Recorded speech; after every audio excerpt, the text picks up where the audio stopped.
Sometimes the hardest betrayals come from those who are supposed to love us most. When family turns away, it takes a stranger to show true kindness.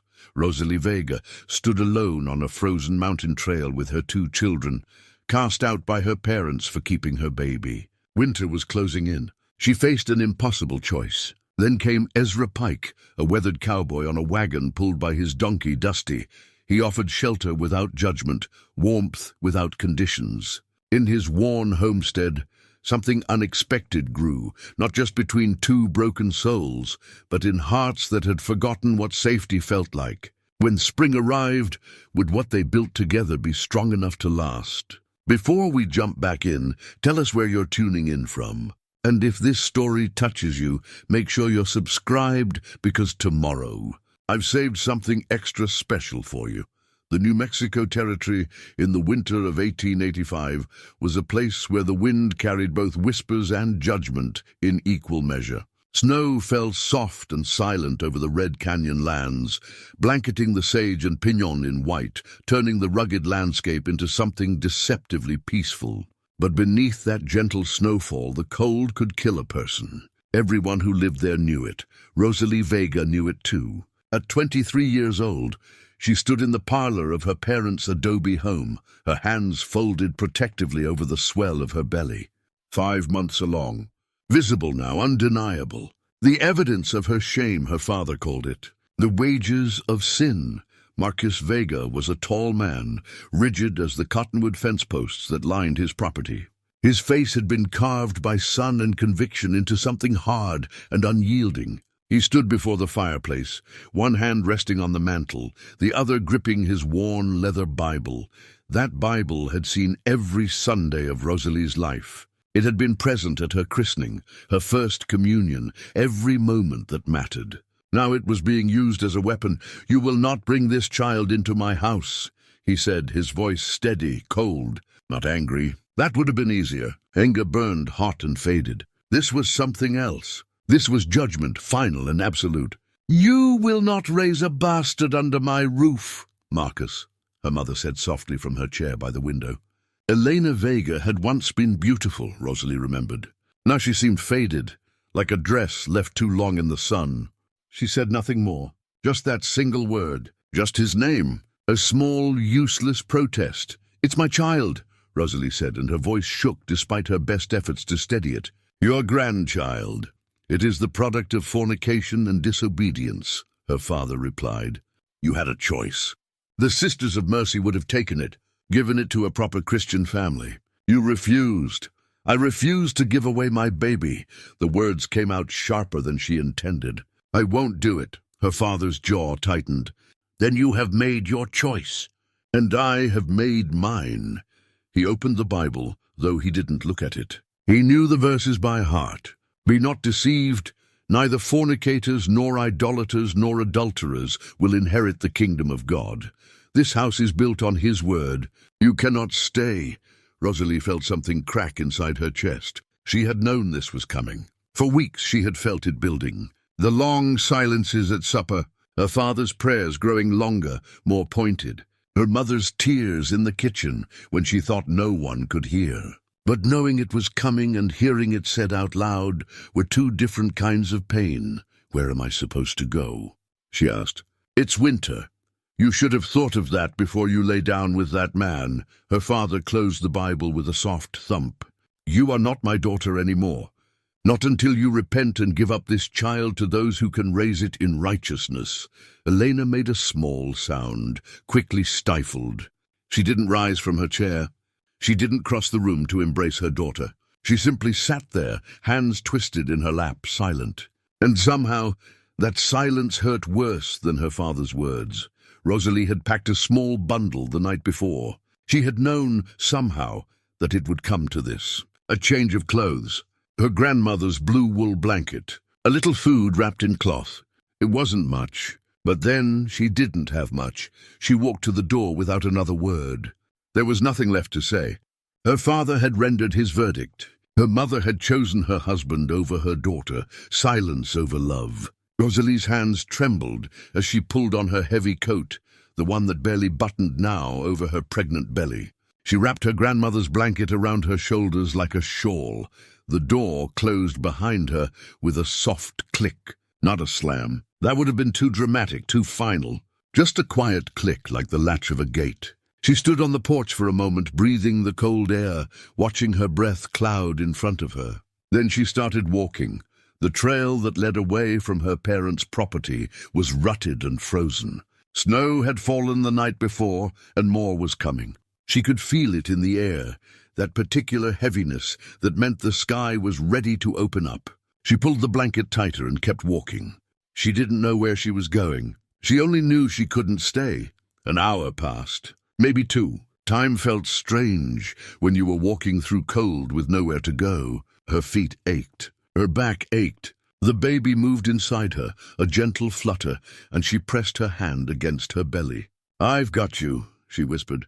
"I won't let them take you. I promise." The trail dipped down toward the canyon road. That's where she heard it. The slow, steady clop of hooves. Not a horse, something else. Slower, and the creak of wagon wheels on frozen ground. She turned and saw him coming around the bend. Ezra Pike was not a young man. He had passed his 55th birthday the previous summer, though he hadn't celebrated it. There was no one to celebrate with. He lived alone in a homestead at the edge of Red Canyon, a place so remote that the mail only came once a month, and even then, only if the weather was good. He had a small herd of sheep, a few chickens, and Dusty, his donkey. That was his world. It had been enough. Or at least, he had convinced himself it was. He had been into town that morning to trade wool for supplies. Coffee, flour, lamp oil, the basics. He didn't need much. Living alone, a man learned to get by on very little. The trip back was familiar. The kind of journey you could make half asleep, letting the animal find the way. Dusty knew the road better than he did. That's when he saw her. A figure on the trail, moving slowly, hunched against the cold. At first, he thought it might be a traveler who had lost their way. But as he drew closer, he realized it was a woman. Young, pregnant by the look of her. Alone. Something in his chest tightened. He had seen enough suffering in his life to recognize it in others. He pulled gently on Dusty's reins, and the old donkey came to a stop beside her. She looked up at him, her eyes wide and wary. Dark eyes, he noticed. Pretty, despite the fear in them. "Evening, miss," Ezra said, his voice quiet and even. He had learned long ago that a soft voice put people at ease. "You look like you could use a ride." She stared at him for a long moment, her face unreadable. He could see her calculating, weighing her options. Trust a stranger or keep walking into a storm. Neither choice was good, but one was less bad than the other. "I don't have any money," she said finally. "Didn't ask for any." Ezra shifted slightly, making room on the narrow wagon bench. "There's a storm coming. You won't make it far on foot. Wherever you're headed, you'll get there faster with a ride." "I'm not headed anywhere in particular," she admitted. Her voice barely above a whisper. He nodded slowly, understanding more than she had said. "Well then, climb on up. I've got a place not far from here. It's warm. There's food. You can rest there." "I don't know you," she said, but her voice lacked conviction. She was cold, tired, and out of options. "Name's Ezra Pike. This here's Dusty." He patted the donkey's neck. "We're both harmless, I promise you. I'm just offering a place to get out of the cold." "Nothing more?" She looked at him for another long moment, then slowly nodded. Ezra climbed down and helped her up onto the wagon bench. She moved carefully, one hand pressed against her belly. He didn't ask questions, didn't pry. He simply draped an old horse blanket over her lap, climbed back up beside her, and gave Dusty a gentle nudge. They rode in silence for a while. The wagon creaked. Dusty's hooves made soft, rhythmic sounds on the frozen ground. Snow began to fall, light at first, then heavier. Ezra glanced at the woman beside him. She was shivering despite the blanket. "Not much farther," he said. She nodded but didn't speak. He didn't push. Some people needed silence. He understood that better than most. The homestead appeared as the last light of day faded from the sky. It wasn't much to look at. A small adobe house with a sagging porch, a lean-to barn, a chicken coop patched with mismatched boards. Smoke rose from the chimney where he had banked the fire that morning. It was humble, but it was home.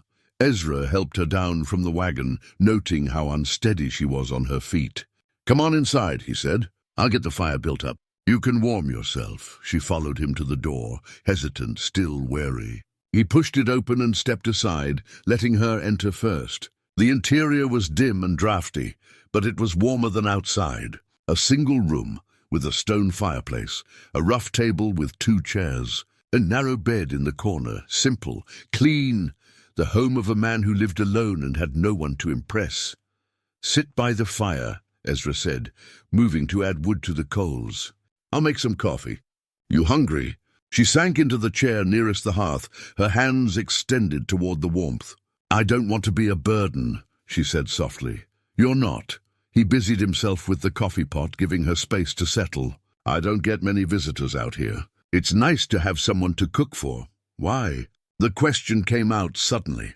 "Why are you helping me?" Ezra paused, considering his answer. He reached into his vest pocket and pulled out an old pocket watch. It had belonged to his father and his father before him. It had stopped working years ago, but he carried it anyway. A reminder of things that couldn't be fixed, time that couldn't be reclaimed. "I had a wife once," he said quietly, turning the watch over in his weathered hands. "She died 20 years ago, childbirth. The baby didn't make it either." He looked up at the young woman. "I've lived alone ever since, convinced myself that's how it was supposed to be. But seeing you out there on that trail, alone and afraid," he shook his head. "I couldn't just ride past. I wouldn't be able to live with myself." Her eyes filled with tears. "I'm Rosalie," she said. "Rosalie Vega. Pleased to meet you, Rosalie." He offered her a small, sad smile. "You can stay here as long as you need. No questions, no judgment. Just a warm place to rest." She nodded, unable to speak past the lump in her throat. For the first time in weeks, she felt something other than fear and shame. She felt something that might have been hope. The first night was awkward, in the way that kindness between strangers often is. Ezra gave Rosalie his bed without ceremony, insisting he would sleep in the chair by the fire. She protested, of course. Said she couldn't take his bed, that she would be fine on the floor. But he was firm in that quiet, immovable way of his, and eventually she relented. She lay awake for a long time, listening to the fire crackle and pop, watching shadows dance across the rough adobe walls. The bed smelled like wood smoke and sage, clean but lived in. She pulled her grandmother's blue wool blanket up to her chin, the only familiar thing in this strange place. Her grandmother had made it years ago, back when Rosalie was just a girl. The wool was thick and soft, faded now from deep blue to something closer to grey, but still warm, still hers. She thought about her parents' house, the room she had slept in since childhood, the cross on the wall, the window that looked out over the courtyard, her mother's voice calling her to breakfast. All of it was gone now, not destroyed, just closed off. Her door locked from the inside, and she was on the wrong side of it. The baby shifted inside her, a gentle roll that made her breath catch. She pressed both hands against her belly, feeling the solid reality of the life growing there. This was real. This was hers. Whatever else happened, she had this. Across the room, Ezra sat in his chair, head tilted back, eyes closed. She wasn't sure if he was asleep or just resting. Either way, she was grateful for his silence, for not asking questions she didn't know how to answer yet. Morning came cold and grey. Rosalie woke to the sound of Ezra moving about the room, building up the fire, putting coffee on to boil. She sat up slowly, her back aching from pregnancy and travel. He glanced over at her, nodded once, then returned to his task. No good morning. No pleasantries, just quiet acknowledgement that a new day had begun. She folded the blue blanket carefully, smoothing out the wrinkles. It was an old habit, something her grandmother had taught her. Take care of what you have, and it will take care of you. She rose and moved to help, but Ezra waved her off. "Sit," he said. "You need rest. I need to be useful." She said it more sharply than she intended, then softened her tone. "Please let me help." He studied her for a moment, then nodded toward the table. "There's cornmeal in the tin. We can have johnny cakes if you know how to make them." She did. It was one of the first things her mother had taught her. Simple fare but filling. She set to work, grateful for something to do with her hands. They worked in companionable silence, the kind that comes easier than words sometimes. By the time the sun had fully risen, they sat across from each other at the small table, plates of johnny cakes and cups of strong coffee between them. Ezra ate slowly, methodically. She noticed he had calluses on his hands, the kind that came from years of hard work. Rope burns on his palms, a scar along one thumb. Working hands, honest hands, thank you, she said finally. For this. For last night. Don't need to thank me. I do, though. She set down her fork, her appetite suddenly gone. You don't know me. You don't know my situation. You just helped. Most people wouldn't. Most people aren't worth much then. He took a sip of coffee, his eyes steady on hers. You want to tell me what happened? And there it was, the question she had been dreading and expecting in equal measure. She looked down at her plate, at the half-eaten food, at her hands folded in her lap. She could lie.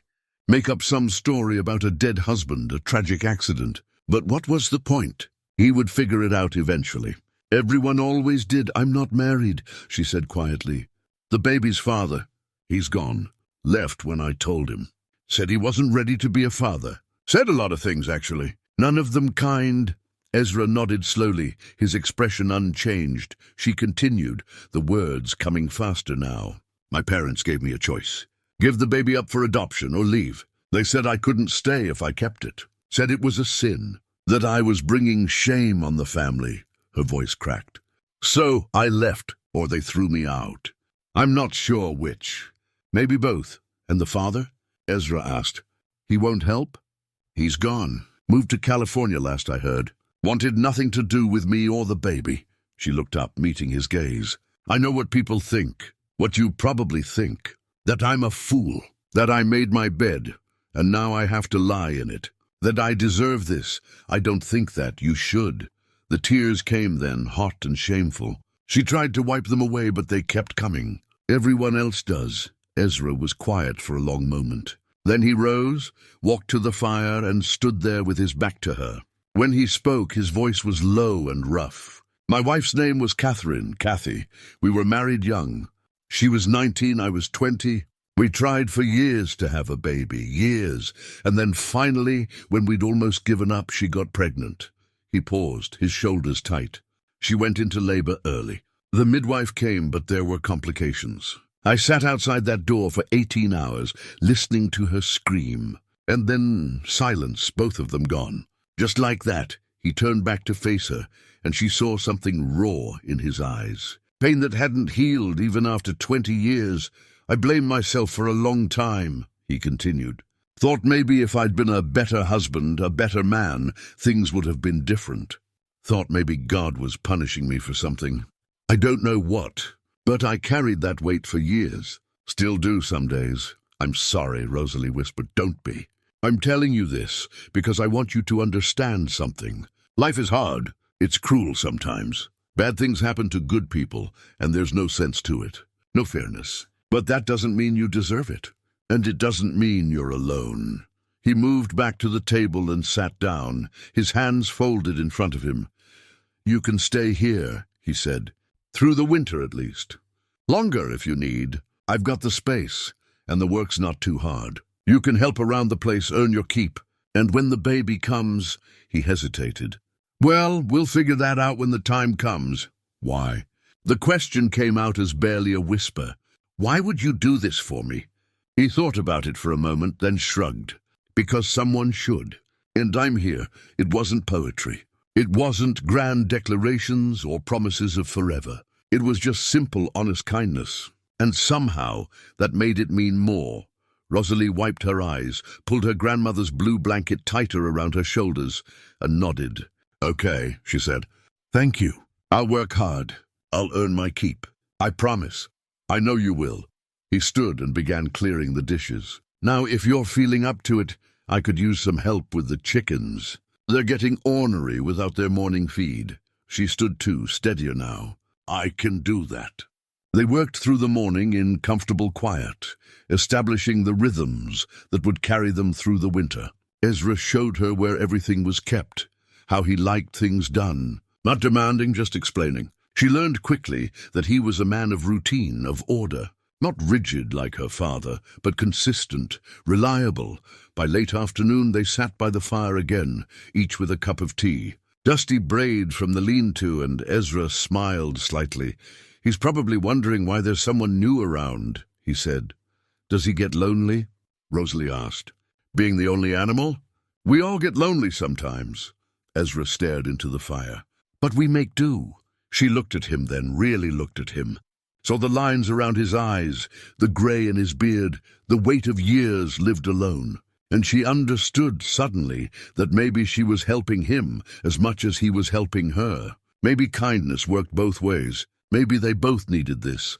"I'll stay through the winter," she said. "And we'll see what spring brings." "That sounds about right," Ezra agreed. And in the firelight, with the wind howling outside and the warmth settling around them, it felt like the beginning of something neither of them had expected. Not love, not yet, but maybe the possibility of it. The faint, fragile hope that somewhere down the road, in the thaw of spring, something new might grow. The first week passed in a blur of new routines and careful navigation. Rosalie learned quickly that Ezra was a man of patterns. He rose before dawn, built up the fire, and had coffee brewing by the time the sky began to lighten. He fed Dusty first, then the chickens, then himself. Everything in its order, everything in its time. She tried to match his rhythm, to make herself useful without getting in the way. It was a delicate balance. She scattered feed for the chickens, while he milked the neighbor's goat he kept for butter and cheese. She swept the floor while he mended tack. They moved around each other like dancers, learning a new step, careful not to collide. The chickens were her responsibility now. 6 hens and a rooster who strutted around like he owned the place. The first morning she went out alone, the rooster eyed her suspiciously, but the hens warmed to her quickly enough. She liked the quiet work of it, the simple task of scattering grain and collecting eggs. It reminded her of childhood, before everything got complicated, before shame and judgment became part of her daily life. The small garden plot behind the house was buried under snow, but Ezra showed her where he had stored root vegetables in a small cellar dug into the hillside. Potatoes, carrots, onions, simple fare but enough to get through winter. She learned to make do with what they had, to stretch supplies, to waste nothing. It was survival, but there was a kind of dignity in it too. Dusty was a revelation. She had expected a stubborn, difficult animal. Instead, she found a gentle soul with soft brown eyes and a patient disposition. He followed her around the yard like a dog, nuzzling her shoulder when she stopped to rest. She took to bringing him apple peels and carrot tops, and he accepted her offerings with grave courtesy. "He likes you," Ezra observed one morning as she scratched behind Dusty's ears. "He's sweet," she said. "Not what I expected from a donkey. Most things aren't what we expect if we give them a chance." He said it casually, but she felt the weight of it. He was talking about more than just the donkey. By the end of the first week, Ezra decided she needed to learn how to split firewood. "Winter's long out here," he explained. "We go through a lot of wood. I can't do it all myself, and you're going to need to know how." She was 5 months pregnant and showing more each day. The idea of swinging an axe seemed dangerous, but Ezra was insistent. "Not the big logs," he clarified. "Just the small stuff, kindling. You can do it sitting down if you need to. I'll show you." He set up a low stump as a chopping block and gave her a small hatchet, worn smooth with use. Then he demonstrated his movements economical and precise. Split, stack, split, stack. A rhythm as old as human habitation. She tried it herself, awkward at first, but gradually finding the motion. The hatchet bit into the wood with a satisfying thunk. Chips flew. Her arms ached, but it felt good, productive, real. "There you go," Ezra said approvingly. "You've got it." She looked up at him, flushed from exertion, and smiled. It was the first genuine smile she'd given since arriving, and something shifted in his expression. Not quite a smile in return, but something softer, something almost like warmth. Evenings became their time for conversation. After supper, after the dishes were washed and the fire banked for the night, They would sit together and talk, not about anything heavy at first, just small things. The weather, the chickens. Stories from town. Ezra told her about the neighbors, scattered though they were.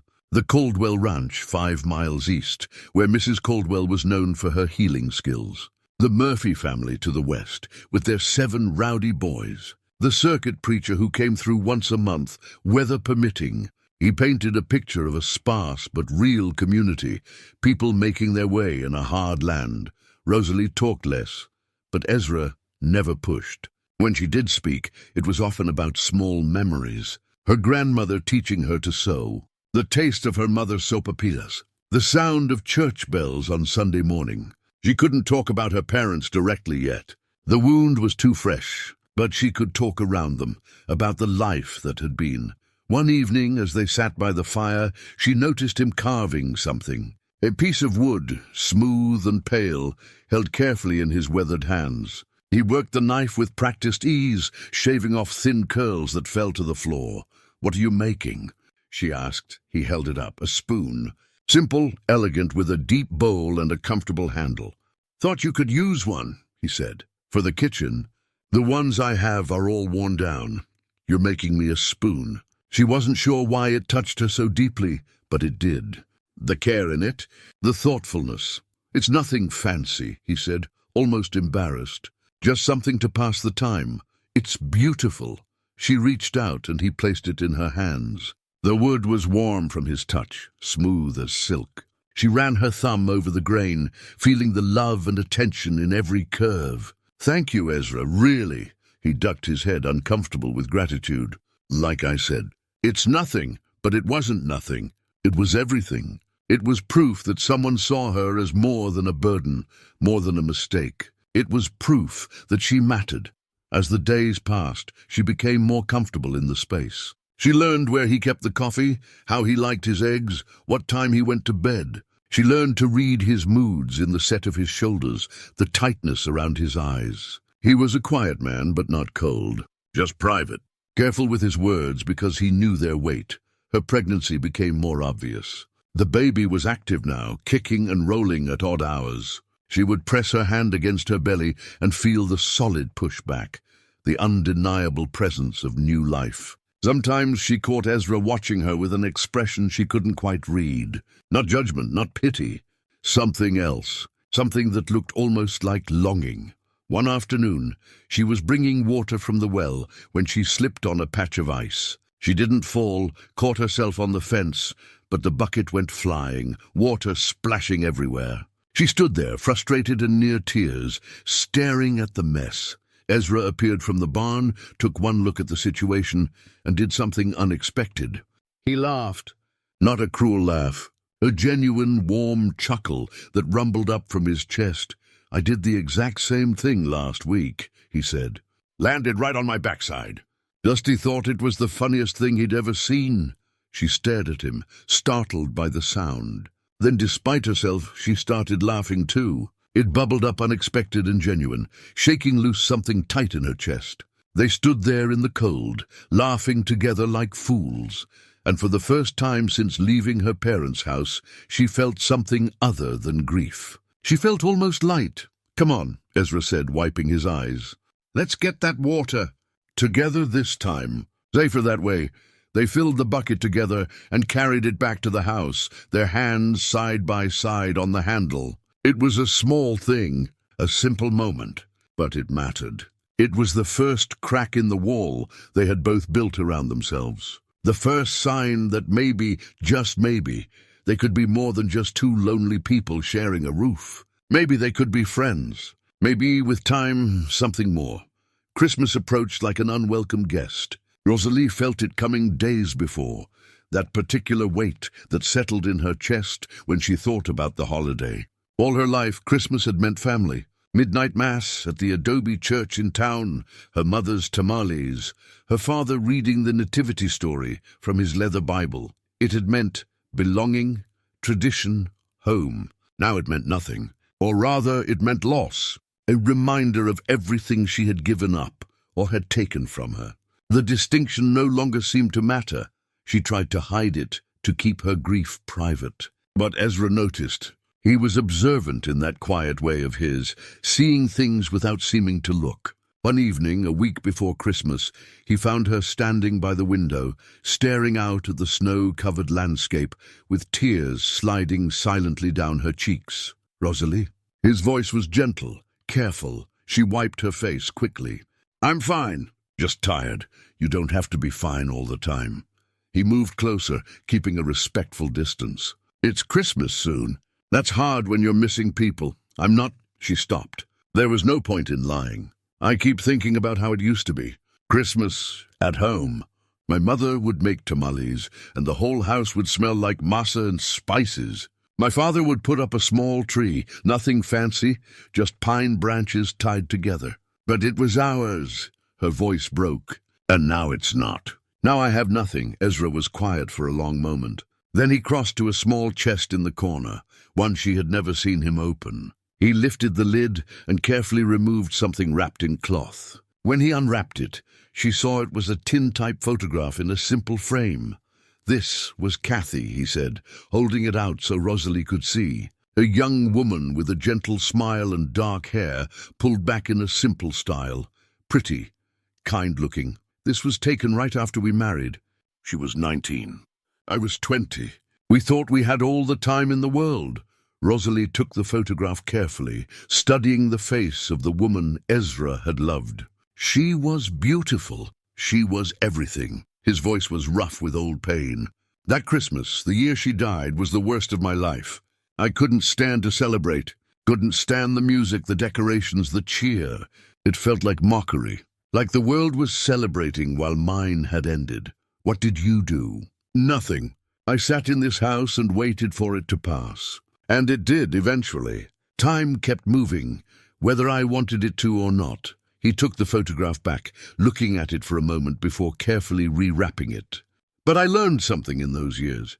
Grief doesn't go away just because you ignore it. It just sits there, getting heavier. The only way through is to feel it, to let yourself hurt, and then to find something, anything worth living for on the other side. And did you find something?" He looked at her directly, his eyes serious. "I found enough. The sheep, Dusty, the work. It wasn't what I wanted, but it was what I had, and that had to be enough." She understood what he was saying.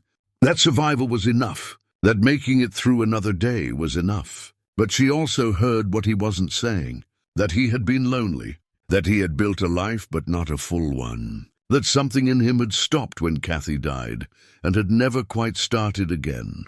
"I don't want to just survive," she said quietly. "I want my baby to have more than that. I want to give them a real life, a happy one." "Then we'll do our best," Ezra said. "We'll have Christmas here, simple, but we'll mark it. We'll make it mean something." Christmas Eve came quiet and cold. They spent the day in preparation. Ezra brought in extra firewood, built the fire high.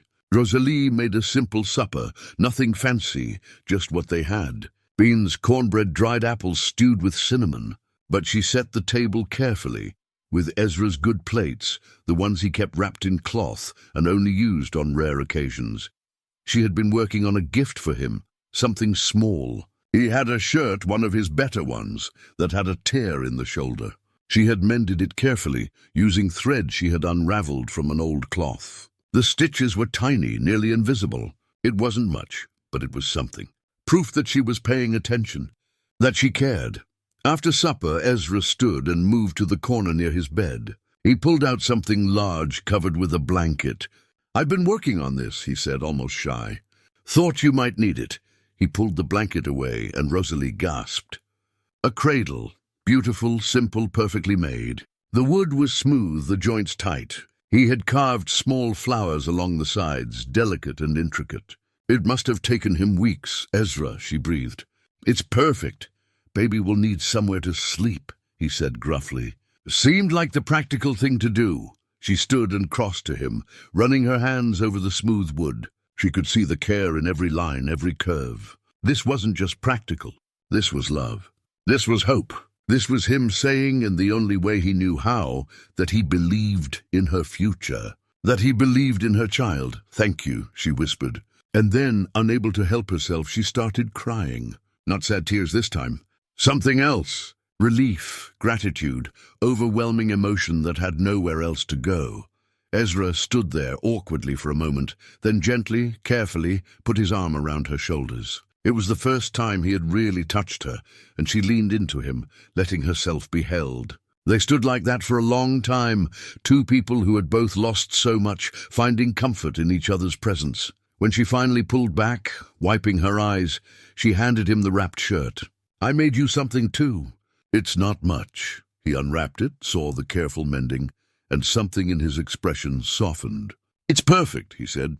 "Thank you, Rosalie." They spent the rest of the evening by the fire, talking quietly, sharing memories of better Christmases, of people they had lost, of hopes for the future. At midnight, Ezra suggested they say a prayer, and Rosalie agreed. They knelt together by the fire, and Ezra spoke simply, honestly, asking for protection for Rosalie and her baby, for strength to face whatever came next, for peace in their hearts. When he finished, Rosalie reached out and took his hand.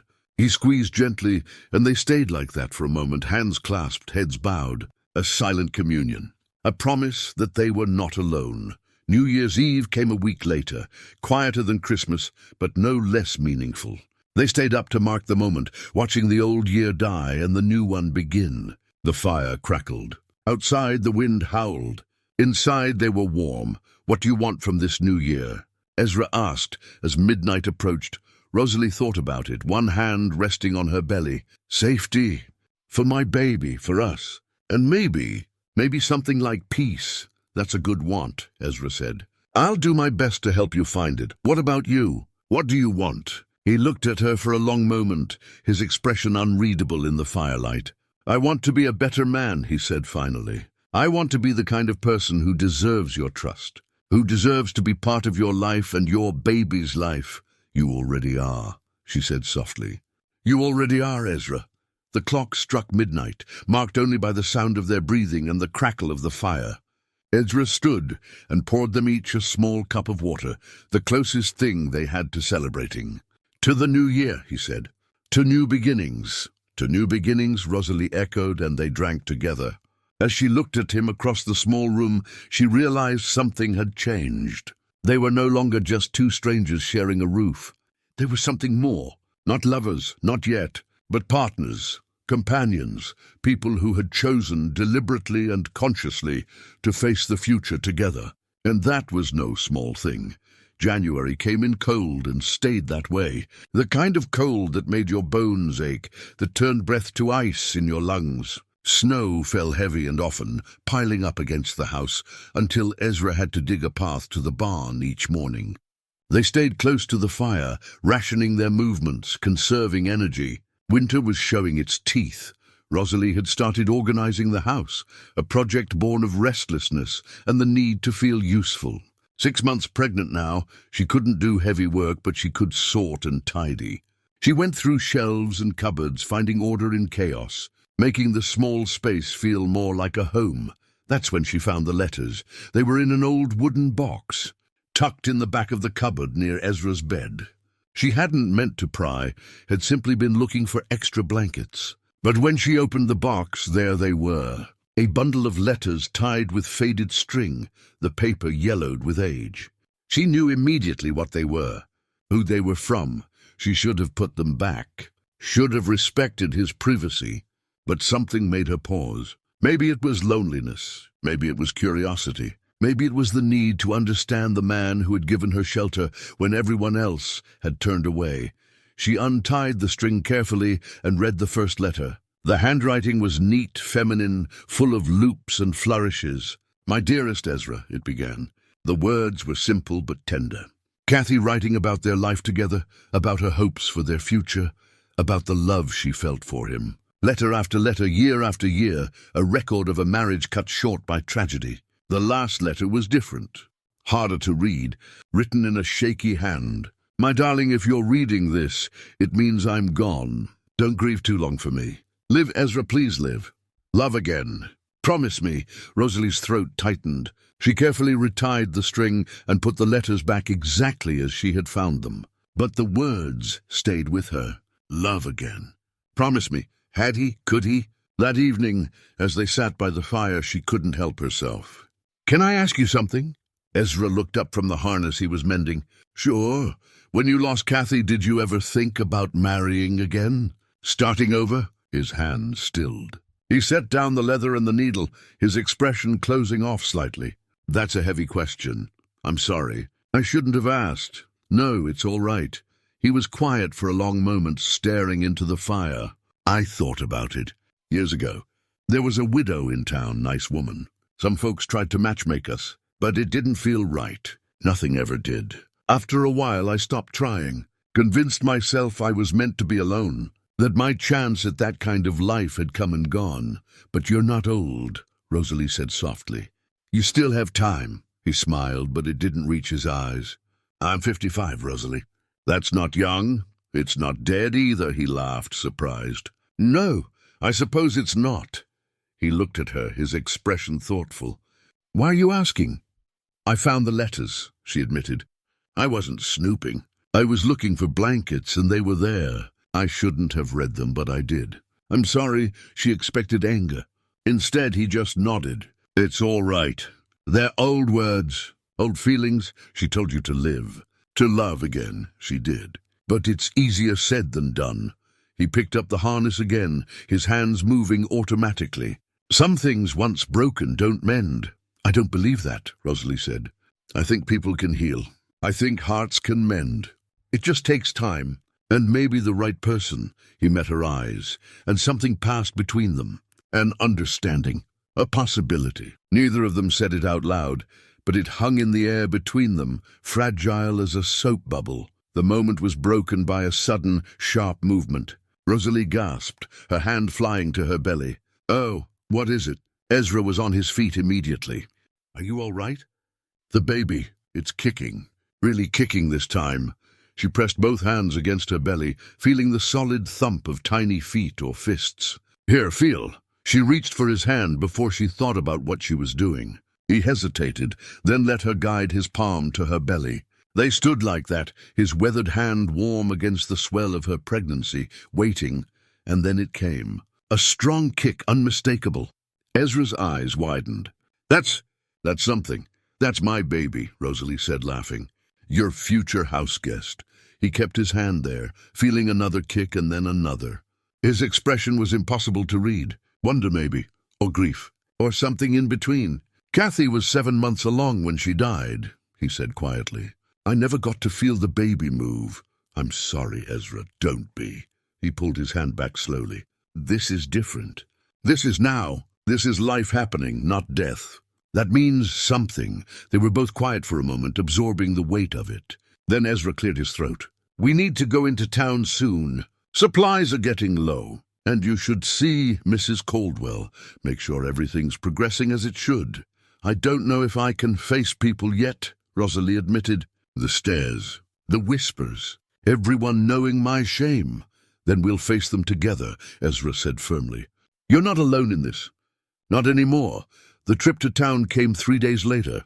The road was frozen but passable, and Dusty pulled the wagon with his usual patient determination. Rosalie sat beside Ezra, wrapped in blankets, her grandmother's blue wool pulled tight around her shoulders. She was nervous, her hands clenched in her lap. It'll be all right, Ezra said quietly.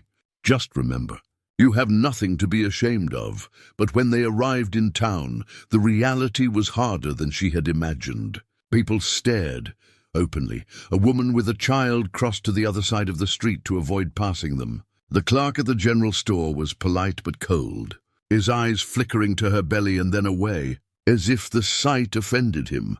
That'll be $2 even, he said. Not meeting her eyes, Ezra paid without comment, but Rosalie could feel the tension in him. As they loaded the wagon, she heard whispers behind them.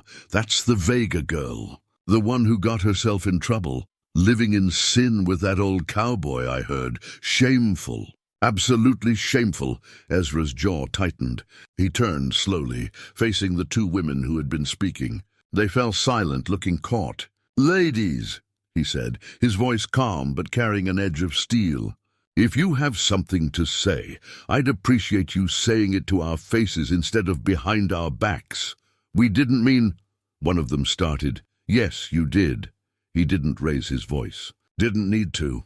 Rosalie is staying with me as my guest, respectably with all proper arrangements. And if anyone has a problem with that, they can take it up with me directly. Are we clear?" The women nodded, faces flushed, and hurried away. Ezra turned back to the wagon and helped Rosalie up, his touch gentle, despite the anger still visible in the set of his shoulders. They rode home in silence. Finally, Rosalie spoke.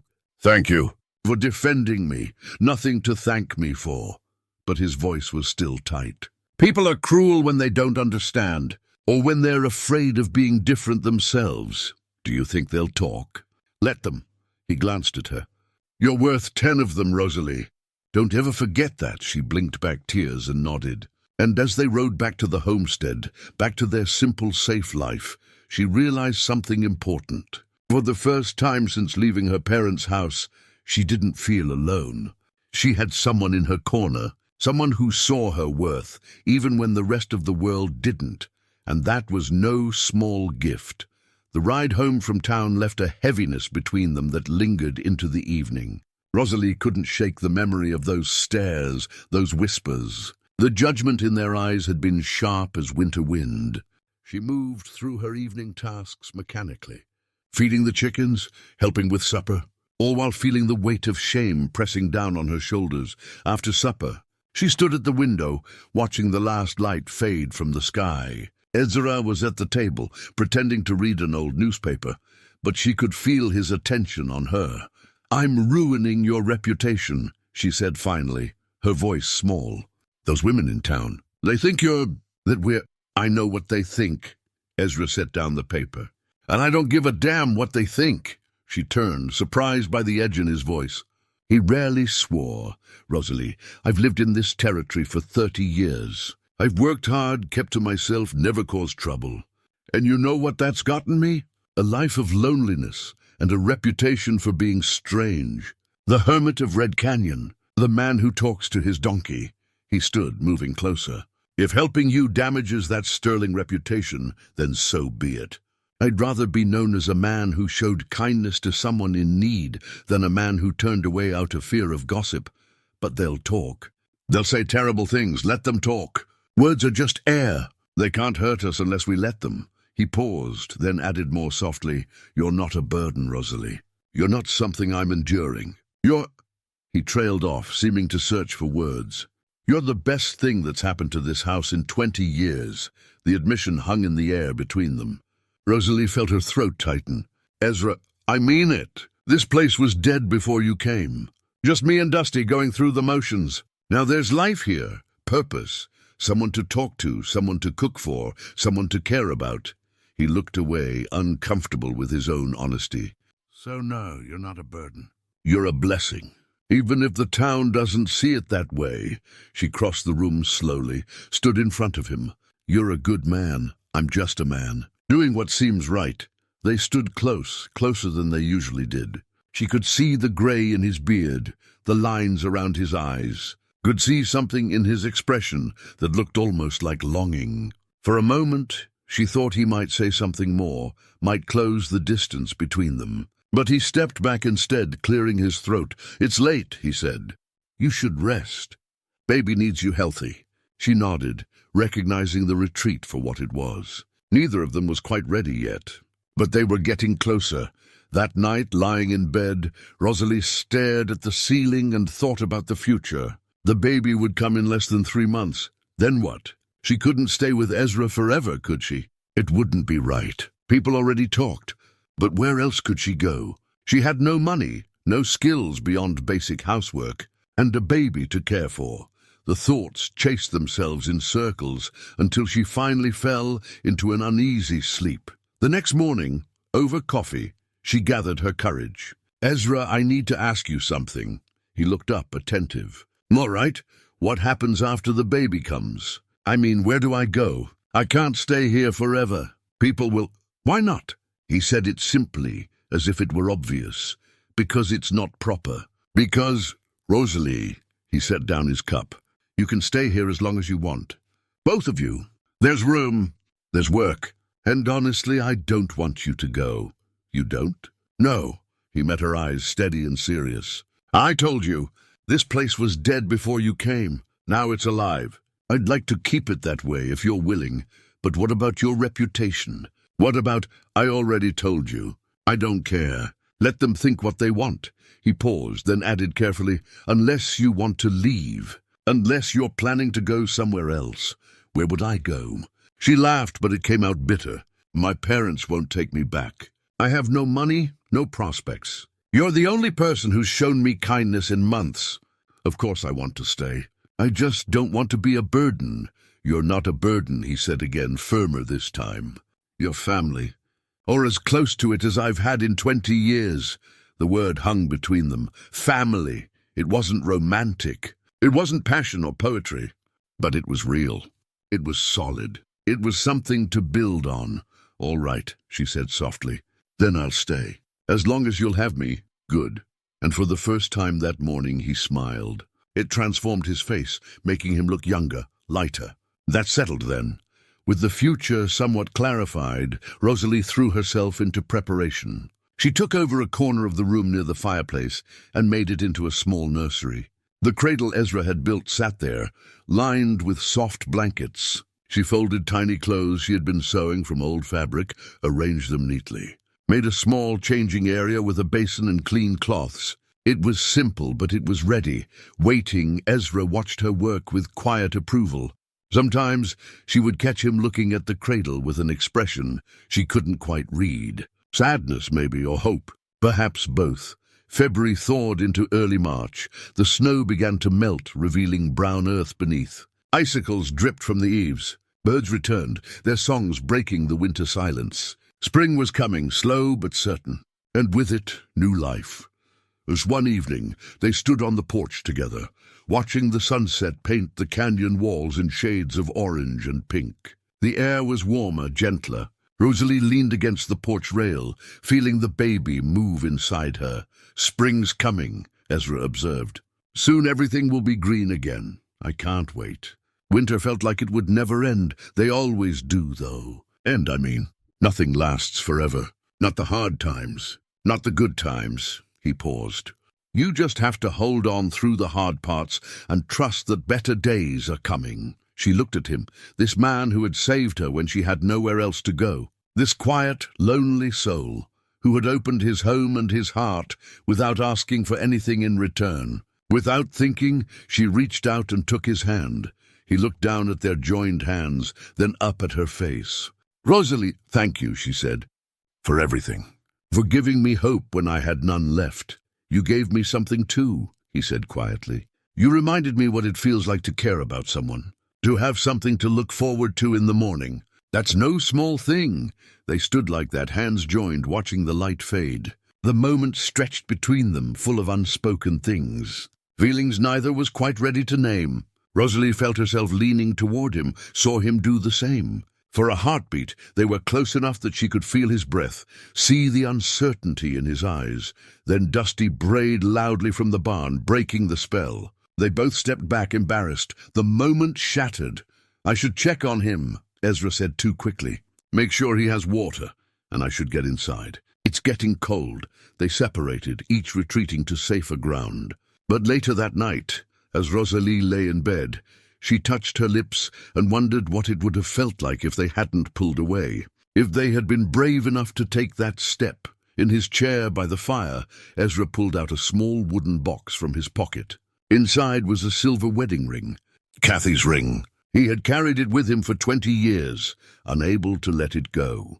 But now, holding it in the firelight, he wondered if it was time. Time to let go of the past. A time to consider a future he had never thought possible.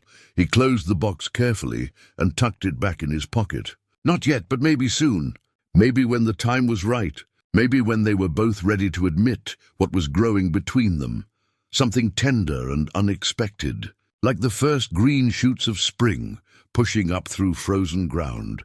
The rider appeared on a Tuesday morning in mid-March. Rosalie was hanging laundry on the line, moving slowly, her belly heavy at 7 months. She heard the horse before she saw it, the sharp sound of hooves on the thawing trail. Visitors were rare at the homestead, and something in her chest tightened with instinctive fear. When she saw who it was, Her hands stilled on the wet cloth she was holding. Marcus Vega sat tall in the saddle, his black coat stark against the pale morning sky. His face was set in familiar, rigid lines. Behind him, the sunrise cast long shadows across the canyon, making him look larger than life. More imposing, more frightening. Rosalie couldn't move, couldn't speak. She stood frozen, a clothespin clutched in her hand. As her father dismounted and walked toward her with slow, deliberate steps, Rosalie. His voice was exactly as she remembered, cold, controlled, final. Papa. The word came out as barely a whisper. Ezra appeared from the barn, alerted by the sound of hooves. He took in the scene quickly, understanding immediately who the visitor must be. He crossed the yard with quick strides, positioning himself between Rosalie and her father. "Morning," Ezra said, his tone neutral. "Can I help you with something?" Marcus looked at him with undisguised disdain. "You must be Pike, the man who's been harboring my daughter." "I offered her shelter when she had none," Ezra replied evenly. "That's not the same as harboring. You've been living in sin with a pregnant woman. I'd say that's worse than harboring." Marcus pulled a folded document from inside his coat.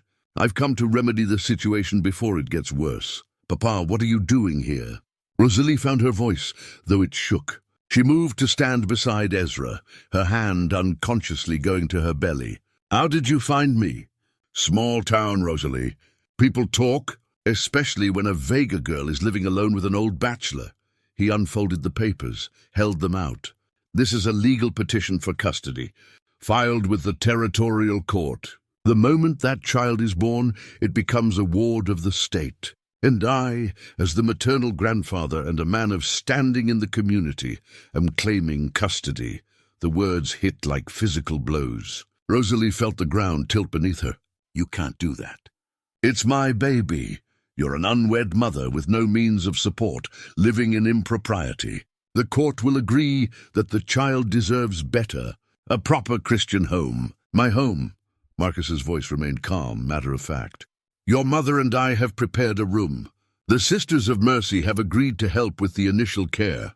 The child will be raised in righteousness. You're going to take my baby." It wasn't a question, just a statement of horrified understanding. "I'm going to save your baby from a life of sin and poverty." Marcus turned his attention to Ezra. "And you, Pike, you should be ashamed. Taking advantage of a young woman in a vulnerable state. What kind of man does that?" Ezra's jaw tightened, but his voice stayed level. "The kind who shows basic human kindness. Something you seem to have forgotten, if you ever knew it at all. Don't presume to lecture me about kindness." Marcus's composure cracked slightly, anger seeping through. "I offered my daughter a chance at redemption. Give up the bastard child, repent, return home. She refused. She chose this path. And now she'll face the consequences, the consequence of keeping her own child." Ezra took a step forward. "That's not a crime. That's called being a mother.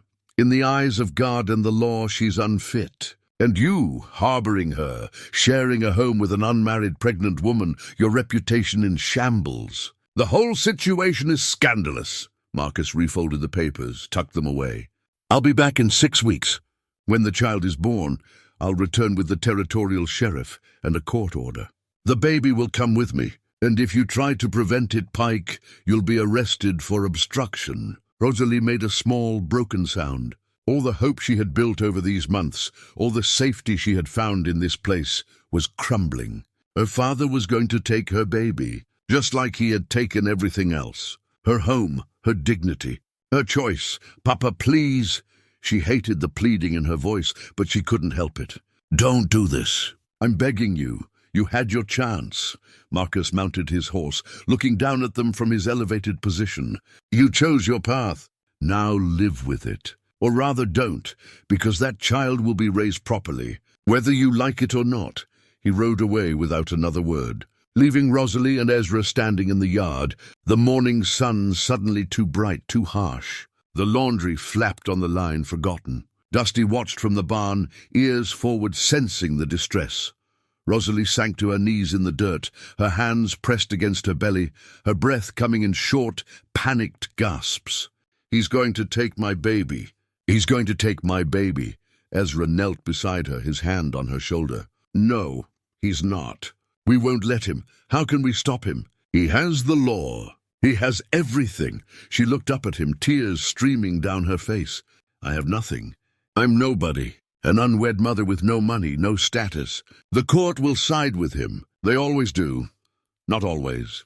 Ezra helped her to her feet, led her inside. He sat her by the fire, wrapped a blanket around her shaking shoulders. Then he knelt in front of her, taking both her hands in his. Rosalie, listen to me. There's a way to stop him. How? Marry me. The words hung in the air between them. Rosalie stared at him, not comprehending. What? Marry me? Right now, today. If you're my wife, the baby becomes mine legally. I adopt it. Your father has no claim. The courts won't give custody to a grandparent over married parents with a stable home. He squeezed her hands. It's the only way to protect your child, but you don't. We're not... She couldn't find the words. Ezra, you can't marry me just to save my baby. Why not? His voice was firm, certain. You need protection. The baby needs a name. A legitimate father. I can give you both. I want to give you both. But marriage is... It's supposed to be about love, and maybe it is. Or maybe it's supposed to be about commitment. About choosing to build a life with someone. About protecting what matters. He held her gaze. I care about you, Rosalie. More than I thought I could care about anyone again. And that baby you're carrying, it matters to me, too. I won't let your father take it. I won't let him win. You'd do this for me? For us? I'd do it in a heartbeat. He meant it. She could see it in his eyes, in the set of his jaw. We'll go into town today. Find the justice of the peace. Make it legal. And when your father comes back with his court order, he'll find a married couple with a legitimate child. He'll have no legal standing. Rosalie's mind raced. Marriage, it seemed impossible. They were friends, companions, two people who had found comfort in each other's company. But love, romance, those things took time. But then again, they had time. And maybe, just maybe, those things were already growing, quiet and slow, like spring thaw. What about you? She asked. What do you get out of this? He smiled, sad and gentle. I get a family. I get to be a husband again. A father, finally, after 20 years of thinking that chance was gone. I get a purpose beyond just surviving day to day. He brushed a tear from her cheek. I get you. She searched his face, looking for doubt, for hesitation. Found none, just steady, quiet certainty. This man who had saved her once was offering to save her again. But this time, it wasn't just shelter. It was partnership, commitment, a life together. Okay, she whispered. Yes, I'll marry you. He exhaled, relief washing over his features. Good, that's good. He stood, helped her up. Get your coat. We'll go now. Before he has time to do anything else. Before anyone can stop us. She moved in a daze, gathering her things. Her grandmother's blue blanket. A clean dress. Her hands shook as she buttoned her coat. This was happening. She was getting married. To a man more than twice her age. A man she had known for less than 4 months. A man she wasn't in love with. But maybe love would come. Maybe it was already there, in the quiet moments, in the shared silences, in the way he looked at her when he thought she wasn't watching. Maybe love was built, not found. Maybe it grew from exactly this kind of partnership, this choice to stand together against the world. Ezra hitched Dusty to the wagon with quick, efficient movements. His face was set with determination. When everything was ready, he helped her up, climbed beside her, and took the reins. Ready? He asked. She took a deep breath, one hand on her belly, feeling the baby move inside her. Ready. They rode toward town, toward a wedding neither had planned, toward a future that was suddenly, terrifyingly real. Behind them, the homestead sat quiet in the morning sun. Ahead, everything was uncertain, but they were facing it together. And that had to count for something. As they crested the hill that led down into town, Rosalie looked at the man beside her. This quiet, kind, steadfast man who had appeared when she needed him most. Ezra? Yeah? Thank you for this. For everything. He reached over and took her hand. We're going to be okay, Rosalie. I promise you that. We're going to be a family, and no one's going to take that away from us. She squeezed his hand and held on tight. It was a promise. A vow made before vows. And somehow, despite everything, she believed him. The justice of the peace was a small man, with wire-rimmed spectacles and ink-stained fingers. His office sat above the general store, accessed by a narrow staircase that made Rosalie breathless by the time they reached the top. Judge Harlan looked up from his desk as they entered, surprise evident on his weathered face. "Ezra Pike, haven't seen you in town twice in 1 month in all the years I've known you." He rose, offering his hand. "What brings you here?" "Need to get married, Judge." Ezra's voice was steady. "Today, if possible." Harlan's eyebrows rose. He looked at Rosalie, at her obvious pregnancy, and understanding dawned. "I see. Well, that's certainly urgent business." He shuffled through papers on his desk. "Do you have witnesses?" "Just us," Ezra said. "Will that be a problem?" "Technically, I can serve as one witness, but we need a second." Harlan peered out the window. "Mrs. Henderson is usually at the mercantile this time of day. Let me fetch her." He disappeared down the stairs, leaving Ezra and Rosalie alone in the small office. The room smelled of paper and lamp oil. Legal documents lined the walls. Rosalie felt unreal, like she was watching this happen to someone else. "You can still change your mind," Ezra said quietly. "No shame in it." "No." Her voice was firmer than she felt. "No, this is right. This is what we need to do." He nodded, reached into his pocket and pulled out something small. A simple gold band, thin and plain. "Got this at the jeweler on the way. Figured you'd need a ring." She took it, turned it over in her hands. The gold caught the light, simple but real, a symbol of what they were about to do. "It's perfect." Judge Harlan returned with Mrs. Henderson, a stout woman with kind eyes who ran the mercantile. She took one look at Rosalie and smiled gently. "Well now, a wedding? How lovely." The ceremony was brief. Harlan read from a small book, the words formal and ancient. "Dearly beloved, we are gathered here."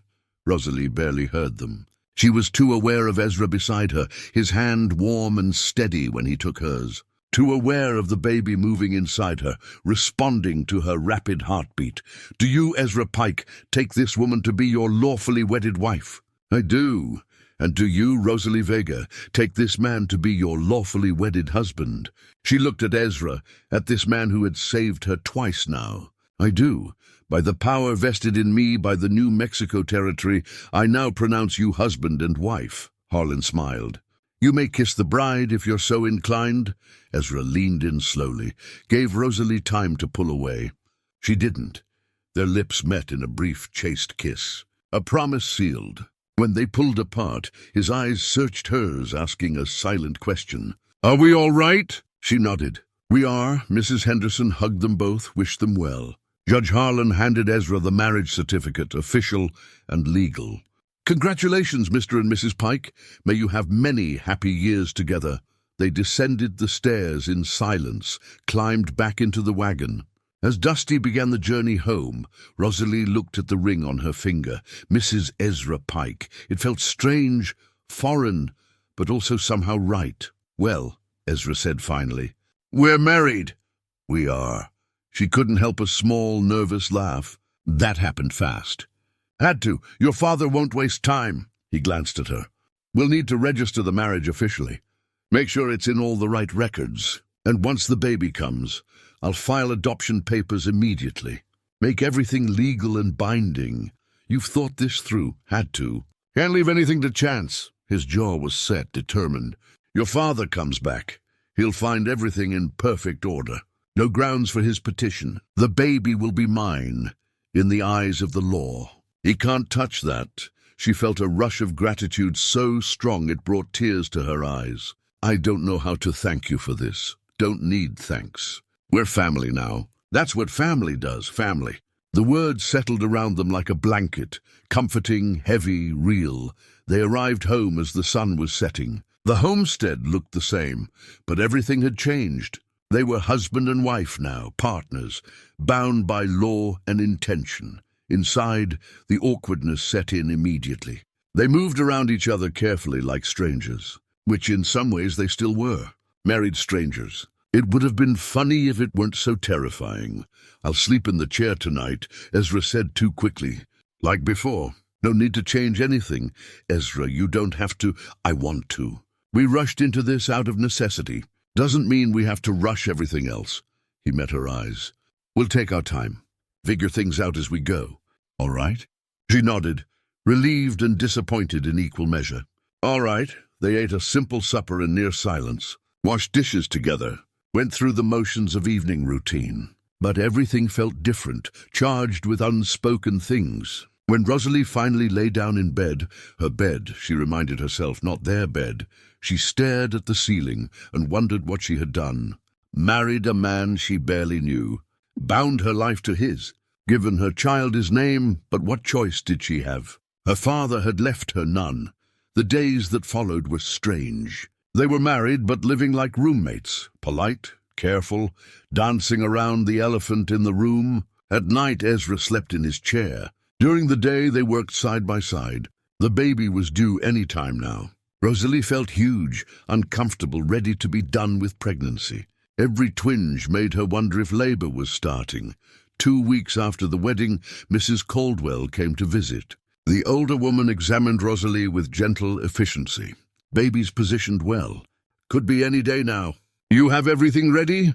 As ready as I can be. Rosalie glanced at Ezra, who was hovering nearby, nervous. We both are. Mrs. Caldwell noticed the ring on Rosalie's finger, raised an eyebrow but said nothing. She gave them instructions for when labor started, promised to come as soon as she was summoned, and left with a knowing look. That night, Rosalie couldn't sleep.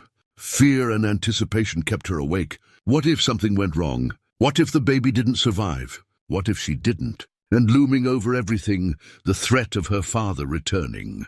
Would the marriage be enough? Would the adoption go through in time? She rose, wrapped in her grandmother's blue blanket, and moved to the fire. Ezra was there, staring into the flames. Couldn't sleep either? She asked. Too much on my mind. He shifted, making room for her in the other chair.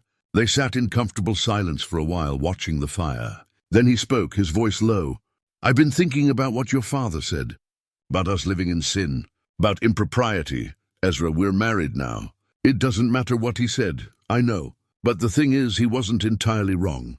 We are married, but we're not really married. Not in all the ways that matter. He looked at her, his expression vulnerable in the firelight. And I find myself wondering if that's what you want, or if you'd prefer to keep things as they are. Rosalie's heart was beating fast. What are you asking? I'm asking if this is just a legal arrangement to you, or if it could be something more. He reached out, took her hand. Because somewhere along the way, Rosalie, it became more for me. Somewhere between that first night when I found you on the trail, and now you stopped being just a woman I was helping. You became someone I care about, someone I wake up wanting to see, someone I go to sleep thinking about. She stared at him, hardly breathing. Ezra, I'm not asking for anything you're not ready to give. I just needed you to know. This isn't just duty for me anymore. It's not just protection or kindness. It's more than that. It's more for me too, she whispered. I didn't want it to be. I was so afraid to let myself feel anything. But I do. I feel so much for you. Gratitude, yes, but also something else. Something that feels like it could grow into love. If we let it. He cupped her face gently with one weathered hand. Can I kiss you? Really kiss you this time? She nodded and he leaned in slowly. Their lips met, tender at first, then deeper. It wasn't the chaste kiss from the wedding. This was real, full of longing and promise and possibility. When they finally pulled apart, both were breathless. I think, Rosalie said softly, I'd like to be your wife. Really your wife, in all the ways that matter. Are you sure? With the baby coming so soon? I'm sure. She stood, held out her hand. Come to bed, Ezra. Let's start being a real married couple. He took her hand, let her lead him to the bed. They lay down together, fully clothed at first, just holding each other. Then slowly, gently, with more tenderness than passion, they became husband and wife in truth. It was careful and sweet, both of them aware of her pregnancy, of the newness between them. But it was real. It was right. It was the beginning of something that had been building for months. Afterward, they lay tangled together, her head on his chest, his hand resting protectively on her belly. The baby kicked against his palm as if in approval. I think I'm falling in love with you, Rosalie said into the darkness. I know I'm falling in love with you, Ezra replied. Have been for weeks, maybe months. I was just too scared to admit it. Why scared? Because loving someone means you can lose them. And I've lost before. It broke me, Rosalie. Took me 20 years to even consider loving again. He tightened his arms around her. But you're worth the risk. You and this baby, you're worth everything. She turned in his arms, kissed him again. We're going to be okay. All three of us. We're going to build a life together. A real life. A good life. Yes, he agreed. Yes, we are. They fell asleep like that, wrapped around each other, no longer alone. No longer just surviving. Finally truly living. And when morning came, they woke as they would for the rest of their lives. Together, a family, ready to face whatever came next. Dawn was just breaking when Rosalie woke with a gasp. Pain, sharp and unmistakable, radiated through her belly. She pressed both hands against her stomach, breathing through it, waiting for it to pass. When it did, she lay still for a moment, heart racing. Then another contraction came, stronger this time. Ezra. Her voice was tight. Ezra, wake up! He was awake instantly, years of light sleeping ingrained from ranch work. What is it? The baby. It's coming. For a moment he froze. Then training took over. He was up, pulling on his boots, moving with purpose. How far apart are the pains? I don't know. Minutes, maybe? All right. All right. He was talking to himself as much as to her. I need to get Mrs. Caldwell. She's 5 miles out. I can make it in less than an hour if I push Dusty hard. Don't leave me. Fear laced her voice. He knelt beside the bed, took her hand. I have to. You need help, and she's the only midwife around. But I'll be back before you know it. I promise. He kissed her forehead. You're strong, Rosalie. You can do this. Another contraction hit, and she gripped his hand hard enough to hurt. He waited it out with her, then gently extracted his hand. I'm going now. Build up the fire. Boil water. I'll be back soon. He ran outside, not bothering with a coat despite the morning chill. Dusty was in the lean-to dozing. Ezra threw a bridle on him but skipped the saddle, no time. He swung up onto the donkey's bare back and kicked him into a trot, then a canter. Dusty, sensing the urgency, responded with speed Ezra had never felt from him before. They flew down the trail, the old donkey proving he had more life in him than anyone suspected. The Caldwell ranch appeared through the morning mist. Ezra was off Dusty before they'd fully stopped, pounding on the door. Mrs. Caldwell, it's Ezra Pike. My wife's in labor. The door opened. Mrs. Caldwell, already dressed despite the early hour, took one look at his face and nodded. Let me get my kit. I'll be right with you. She moved with the efficiency of someone who had done this 100 times. Within minutes, she was mounted on her own horse, medical bag secured. Lead the way, Ezra, and try not to worry.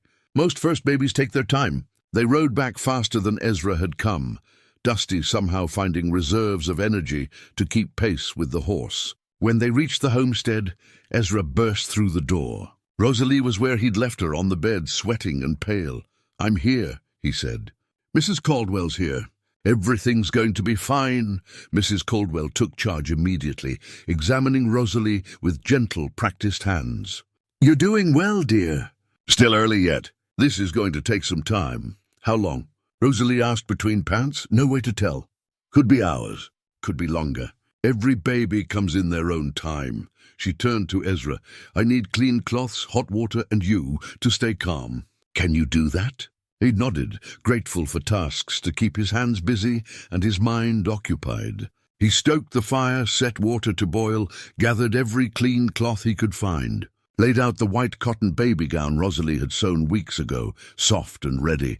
It sat waiting on the table, empty, hopeful. The day stretched long. Contractions came and went, growing stronger, closer together. Rosalie walked when she could, leaned against the wall, gripped Ezra's hand until his bones ached. He stayed with her, murmuring encouragement, wiping her face with cool cloths, being whatever she needed. It hurts, she gasped during one particularly brutal contraction. God, it hurts. I know. But you're doing so well. He smoothed hair back from her sweaty face. You're the strongest person I've ever known.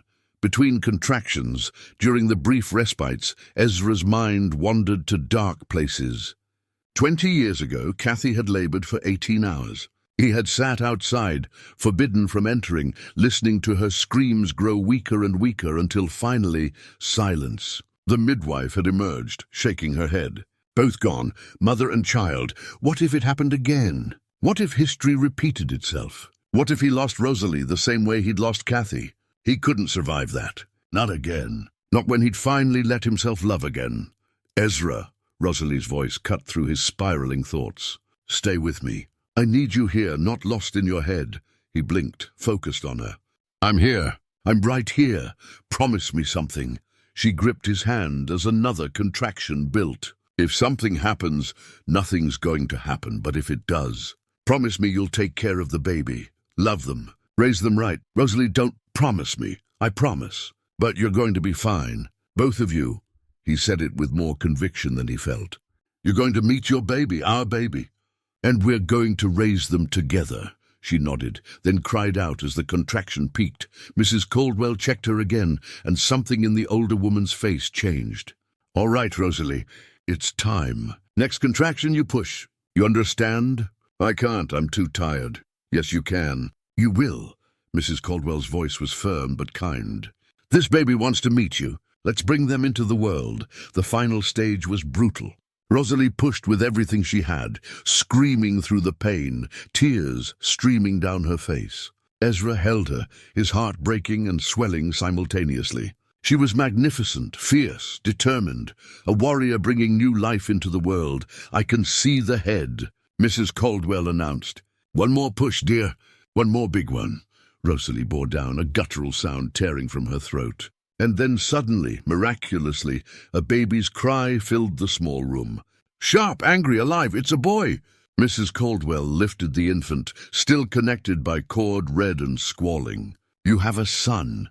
Ezra felt something break open in his chest. A son, they had a son. The baby was crying, which meant breathing, which meant alive. Everything else could wait. Mrs. Caldwell worked efficiently, cutting the cord, cleaning the baby, wrapping him in the white cotton gown. Then she placed him in Rosalie's arms. Well done, Mama. You did beautifully. Rosalie stared down at the tiny face, tears streaming. He's perfect. He's so perfect. Ezra moved closer, looking at the small life they'd brought into the world. Dark hair, like Rosalie. Tiny fists clenched. Eyes squeezed shut against the brightness. Real, here, theirs. What will you name him? Mrs. Caldwell asked as she cleaned up. Rosalie looked at Ezra. They hadn't discussed it. There hadn't been time. Samuel, she said. After my grandfather. Samuel Ezra Pike. That's a strong name, Ezra said, his voice thick with emotion. Welcome to the world, Samuel. Welcome home. Mrs. Caldwell stayed through the afternoon, making sure both mother and baby were stable. Before she left, she pulled out a small knitted cap from her bag, soft blue yarn worked in careful stitches. Made this when I heard about the wedding, she said, placing it gently on Samuel's tiny head. Every baby needs something to keep them warm. The cap fit perfectly, making Samuel look even smaller, more precious. Ezra felt his throat tighten, watching Rosalie adjust it with trembling, careful fingers. Thank you, Rosalie whispered, for everything. You did all the hard work, dear. I just helped a little. Mrs. Caldwell packed her bag. I'll check on you in a few days. Send for me if you need anything before then. And Ezra, make sure she rests. New mothers need sleep more than anything. After she left, the homestead fell into quiet. Rosalie dozed with Samuel nestled against her chest. Ezra sat in the chair beside the bed, unable to look away from them. His wife, his son, words he never thought he'd say again. He reached out, touched Samuel's tiny hand. Impossibly small fingers wrapped around his thumb, gripping tight. Hello, son, he whispered. I'm your papa, and I promise you, I'm going to protect you with everything I have. The baby's eyes opened briefly, unfocused but searching, then closed again, content, safe, loved. Evening came soft and gentle. Rosalie woke, nursed the baby with Mrs. Caldwell's instructions echoing in her mind. It was awkward at first, painful, but Samuel latched on and fed hungrily. Ezra busied himself making supper, giving them privacy. His heart so full he thought it might burst. They ate together, Rosalie propped up with pillows, Samuel sleeping in the beautiful cradle Ezra had made months ago. The cradle that had been empty so long was finally fulfilling its purpose. They talked quietly, exhausted but happy, making plans for the days ahead. "I'll file the adoption papers tomorrow," Ezra said. "Make everything official before your father can try anything." "Do you think he'll actually come back?" "I know he will. He's not the type to make empty threats." Ezra's jaw tightened. "But he'll find we're ready for him." That night they slept together, Samuel in his cradle beside the bed. Every few hours he woke crying, and Rosalie tended to him, while Ezra watched, learning, helping where he could. By dawn they were exhausted, but settling into the rhythm of new parenthood. The knock came just after breakfast, hard, authoritative. Ezra and Rosalie exchanged glances. They both knew who it was. Ezra moved to the door, positioning himself squarely in the frame. He opened it to find Marcus Vega standing with Sheriff Coleman, a tired-looking man in his 50s who clearly didn't want to be there. "Pike." Marcus's voice was cold and triumphant. "I believe you're expecting me. Where's my grandson?" "Your grandson?" Ezra kept his voice level. "I'm afraid you're mistaken. That's my son you're talking about." Marcus's eyes narrowed. "Don't play games. The baby was born yesterday. Mrs. Caldwell's husband mentioned it in town. I'm here with the sheriff and a court order to take custody of the illegitimate child born to Rosalie Vega." "There is no Rosalie Vega," Ezra said calmly. He reached into his vest pocket and pulled out the marriage certificate, unfolded it. "There's only Rosalie Pike, my wife. And the baby you're talking about is Samuel Ezra Pike, my legitimate son." The color drained from Marcus's face. "What?" Sheriff Coleman took the certificate, examined it carefully. "This is legitimate. Signed by Judge Harlan 3 weeks ago. Witnessed and registered." He looked at Marcus. "If they're married, your petition is invalid. You have no claim on a child born into a legitimate marriage. She was pregnant when they married." Marcus's composure cracked. "The child isn't his." "Doesn't matter," the sheriff said wearily. "According to territorial law, any child born to a married woman is presumed to be her husband's legitimate offspring. Mr. Pike here has adoption papers being filed as we speak. Everything's legal and proper. This is a farce." Marcus took a step forward. "She married him to spite me, to keep me from saving that child from a life of poverty and sin. She married me because we love each other," Ezra said firmly. "And because, unlike you, I see your daughter for the remarkable woman she is, not as property to be controlled or a problem to be solved. Let me see her." Marcus's voice was desperate now. "Let me talk to my daughter." Rosalie appeared behind Ezra, Samuel wrapped in her grandmother's blue blanket, the tiny knitted cap visible. She looked exhausted but strong, her chin lifted defiantly. "I'm right here, Papa." Marcus's eyes went to the baby, softened for just a moment, then hardened again. "Rosalie, this isn't right.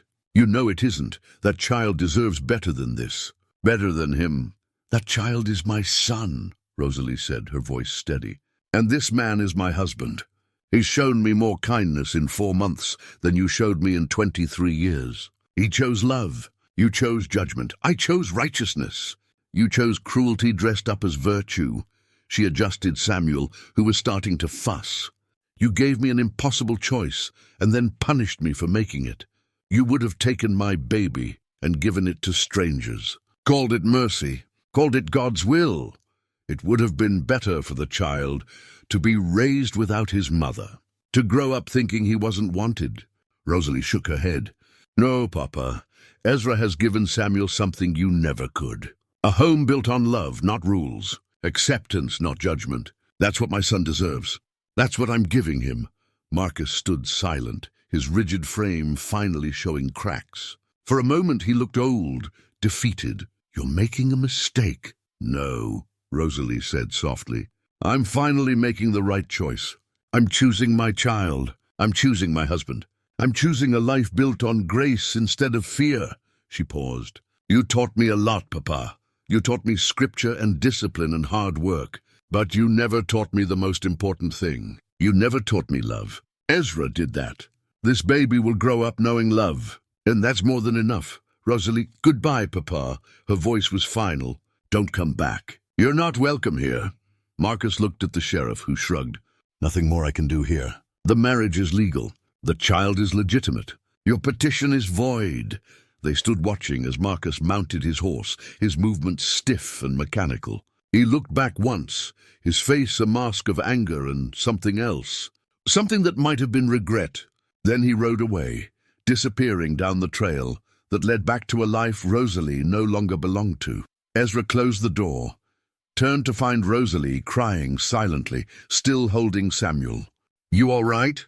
I just said goodbye to my father, to my old life, to everything I knew. She looked up at him through tears. And somehow I'm more at peace than I've ever been. He wrapped his arms around both of them, careful of the baby between them. You did the right thing, the brave thing. We did it together, she corrected.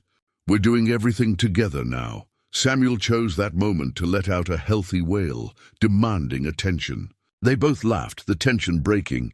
Rosalie moved to the chair by the fire to nurse him, while Ezra watched, his heart full to bursting. This was his family. His wife, his son, nothing could take that away. Not Marcus Vega, not the law, not anything. They had won, not through force or anger, but through love, through commitment, through choosing each other when the world said they shouldn't. And that victory, quiet and domestic as it was, felt sweeter than any other could have been. 3 months passed like water flowing downstream, steady and sure. Spring had arrived in full force, transforming the canyonlands from brown and dormant to alive with color. Wildflowers dotted the hillsides in sweeps of yellow and purple. The small garden plot behind the house burst with new growth, neat rows of vegetables pushing up through dark earth. The air smelled of sage and possibility. Rosalie stood in the doorway, Samuel on her hip, watching Ezra repair the fence line with steady, patient hands. The baby was bigger now, filling out, his dark eyes alert and curious. He had Rosalie's coloring, but something of Ezra's quiet steadiness already showing through. When Ezra looked up and caught her watching, he smiled, and she felt that familiar warmth spread through her chest. Love. Real, grown, solid love. The homestead itself had transformed. Ezra had fixed the sagging porch, replaced broken shingles on the roof. Together, they had painted the window frames a cheerful blue, hung curtains Rosalie had sewn from flour sacks. Small changes, but they added up. The place looked lived in now, loved. A home, not just a shelter.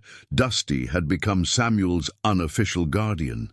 The old donkey would position himself near the baby's cradle whenever it was outside, ears forward, watchful. When Samuel cried, Dusty would bray softly as if offering comfort. It was enough to make them both laugh every time. He thinks he's the baby's grandfather, Rosalie said one afternoon, scratching behind Dusty's ears while Samuel watched from her arms. Maybe he is, Ezra replied.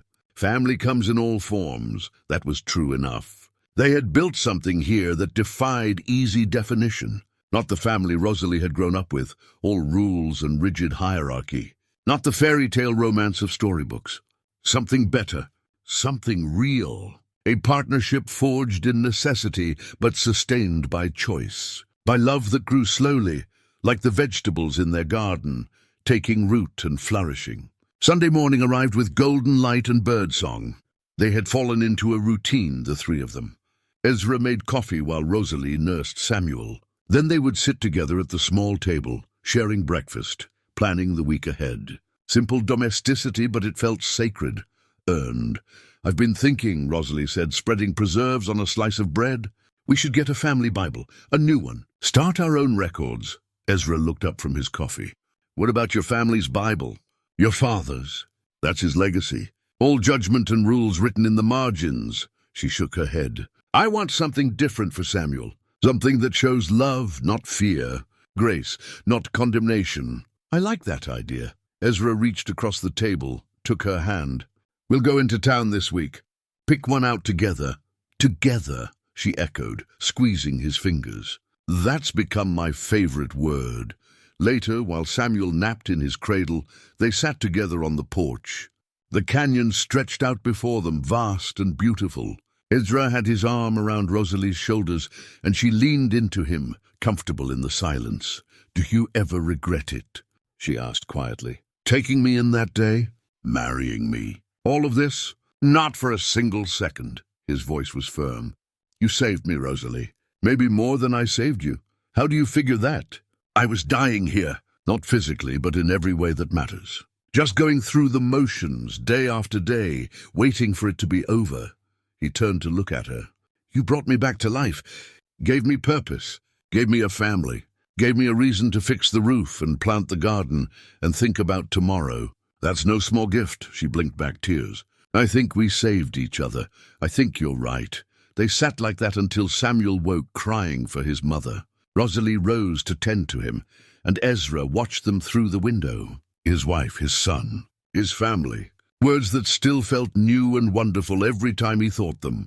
The letter arrived on a Tuesday, delivered by the circuit rider who brought mail once a month. Rosalie recognized her mother's handwriting immediately. Her hands shook as she opened it. "My dearest Rosalie," it began. "I am sorry. Sorrier than I have words to express. Your father and I made a terrible mistake. We let righteousness become cruelty. We let fear become rejection. And we lost you because of it. I don't expect forgiveness. But I hope someday you might let me meet my grandson. Let me try to be the mother I should have been all along. Your loving mother, Elena." Rosalie read it twice, 3 times. Tears fell onto the paper, smudging the ink. Ezra came to stand beside her, reading over her shoulder. "What do you want to do?" She thought about it, about her mother silent all those months ago, about the years of warmth and love before judgment took over, about Samuel, who deserved to know his grandmother if she was willing to truly change. "I want to invite her to visit. Just her, not Papa. On our terms. In our home." She looked up at Ezra. "Is that all right?" "It's more than all right. She's your mother, Samuel's grandmother. If she's willing to come with love instead of judgment, then she's welcome." "Thank you," Rosalie whispered, "for understanding, for always understanding." That Sunday they went into town and bought the Bible. It was simple, leather-bound, with blank pages in the front for family records. That evening, by lamplight, they made their first entries. Their marriage date, Samuel's birth, Ezra's careful handwriting alongside Rosalie's neat script. A new legacy, a new story, one built on grace. The following week, Elena arrived, nervous, apologetic, her arms full of gifts for the baby. The reunion was tearful and tentative, but when Elena held Samuel for the first time, something in her face softened, broke open. "He's beautiful," she whispered. "You've done so well, my daughter." "We've done well," Rosalie corrected, reaching for Ezra's hand. "All of us together." Elena stayed for 3 days. She helped in the garden, cooked meals with Rosalie, told stories of Rosalie's childhood that made everyone laugh. She treated Ezra with respect, even admiration. "You're a good man," she told him on the last day. "Better than we deserved. Thank you for taking care of my daughter. She takes care of me just as much," Ezra replied. "That's how family works. We take care of each other." After Elena left, with promises to visit again and invitations for them to come to town when they were ready, life settled back into its rhythm. But something had shifted. A door had opened. Reconciliation was possible. Forgiveness was real. The past didn't have to define the future. One evening in late spring, as the sun set in brilliant orange and gold, they gathered outside for a moment. Ezra held Samuel, who was reaching for everything, trying to grab the world. Rosalie stood beside them, her hand on Ezra's shoulder. Even Dusty was there, munching grass nearby, part of the family portrait.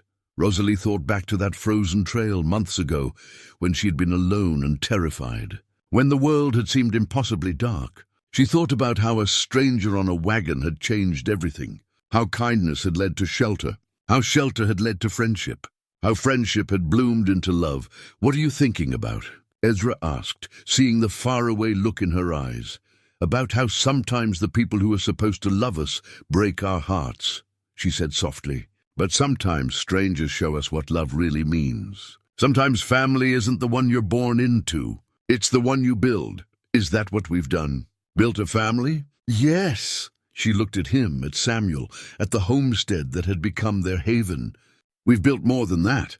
We've built a home, a real home, the kind where people choose to stay, not because they have to, but because they want to, because there's nowhere else they'd rather be.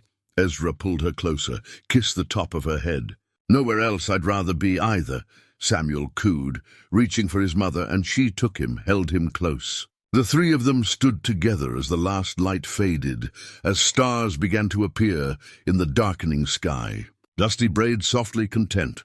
A gentle wind carried the scent of sage and growing things. They had started with nothing.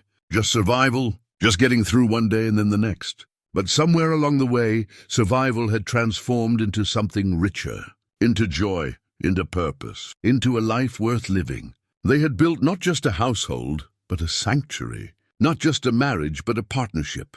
Not just a family, but a legacy. And as Rosalie looked around at everything they had created together, at this beautiful, imperfect, perfectly real life, she knew with absolute certainty that she was finally, truly home.